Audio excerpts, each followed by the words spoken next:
So your open rates can go way up if you're sub-selecting. So let's say, for whatever reason, right, you decided to fork those folks in the front end. In other words, we'll use the company I talked about before. You got your media agencies, you got your content creators, which is most of the leads they get, and you got your entrepreneurs, okay?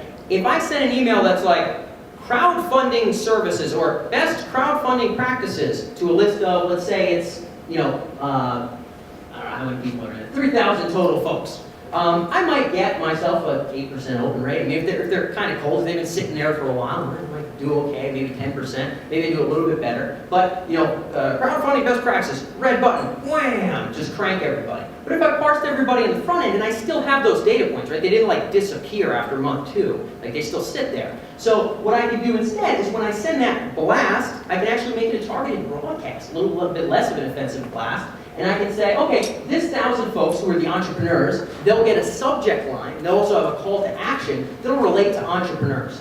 And so it can be the same damn email. We're just changing subject, we're just changing first paragraph.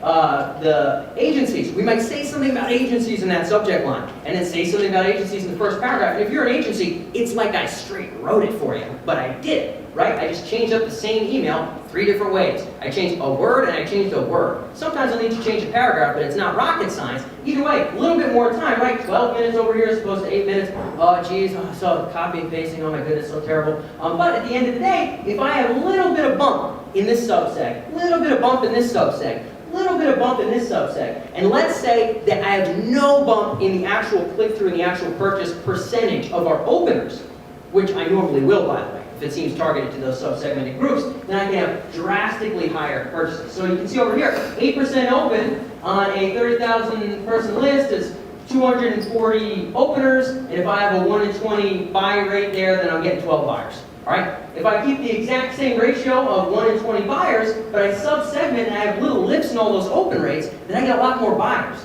Now that's cool for one email, right? But if you push that button every month, like wham, wham, and you crank that button, or you rotate even better through those subsects, which we'll talk about in a second, that ends up to be like a bunch of money at the end of the year. So that's an interesting little exercise that you folks could potentially go through.